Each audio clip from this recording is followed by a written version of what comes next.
ನೀವು ನಿಜವಾಗಿಯೂ ಜೀವನವನ್ನು ಬದುಕುತ್ತಿದ್ದೀರಾ ಅಥವಾ ಕೇವಲ ದಿನಗಳನ್ನು ಕಳೆಯುತ್ತಿದ್ದೀರಾ? ಮುಸ್ಸಂಜೆಯ ಮನದ ಮಾತು ಕಾರ್ಯಕ್ರಮಕ್ಕೆ ತಮ್ಮೆಲ್ಲರಿಗೂ ಆತ್ಮೀಯ ಸ್ವಾಗತ. ನಾನು ನಿಮ್ಮ ಪ್ರೀತಿಯ ಮಂಜುನಾಥ್. ಈ 30 ದಿನಗಳಲ್ಲಿ ನಾವು ಸಮಯದ ಬಗ್ಗೆ ಮಾತನಾಡಿದೆವು, ಸಂಬಂಧಗಳ ಬಗ್ಗೆ ಮಾತನಾಡಿದೆವು, ಭಯ, ಸಂತೋಷ, ಕುಟುಂಬ, ಕನಸುಗಳು, ಜೀವನದ ಅರ್ಥದ ಬಗ್ಗೆ ಮಾತನಾಡಿದೆವು. ಆದರೆ ಒಂದು ಸತ್ಯ ಮಾತ್ರ ಉಳಿಯುತ್ತದೆ.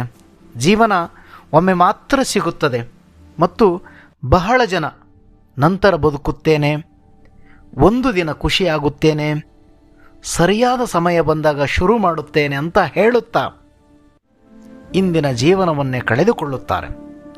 ಒಮ್ಮೆ ಯೋಚಿಸಿ ನೋಡಿ, ನೀವು ನಿಮ್ಮ ಕನಸುಗಳತ್ತ ನಡೆಯುತ್ತಿದ್ದೀರಾ? ನಿಮ್ಮ ಪ್ರೀತಿಯವರ ಜೊತೆ ಸಮಯ ಕಳೆಯುತ್ತಿದ್ದೀರಾ? ನಿಮ್ಮ ಮನಸ್ಸಿಗೆ ಶಾಂತಿ ಇದೆಯಾ? ಯಾಕಂದರೆ ಕೊನೆಯಲ್ಲಿ ನಾವು ಎಷ್ಟು ವರ್ಷ ಬದುಕಿದೆವು ಅನ್ನೋದಕ್ಕಿಂತ ಎಷ್ಟು ಆಳವಾಗಿ ಬದುಕಿದೆವು ಅನ್ನೋದು ಮುಖ್ಯ. ಇವತ್ತೇ ಜೀವನವನ್ನು ಪೂರ್ಣ ಹೃದಯದಿಂದ ಬದುಕಿ, ಮನಸಾರೆ ನಗಿ, ಕ್ಷಮಿಸಿ, ಪ್ರೀತಿಸಿ, ಕನಸು ಕಾಣಿರಿ ಮತ್ತು ಈ ಕ್ಷಣವನ್ನು ಅನುಭವಿಸಿ. ಯಾಕೆಂದರೆ ಈ 30 ದಿನಗಳ ಪಯಣ ಕೊನೆಯಲ್ಲ, ಒಂದು ಹೊಸ ಆರಂಭ. ಸಿಂಪಲ್ ಸೆನ್ಸ್ ಇದ್ದರೆ ಸೂಪರ್ ಲೈಫ್. ನಾಳೆ ಮತ್ತೆ ಮುಸ್ಸಂಜೆಯಲ್ಲಿ ಭೇಟಿಯಾಗೋಣ. ನಮಸ್ಕಾರ.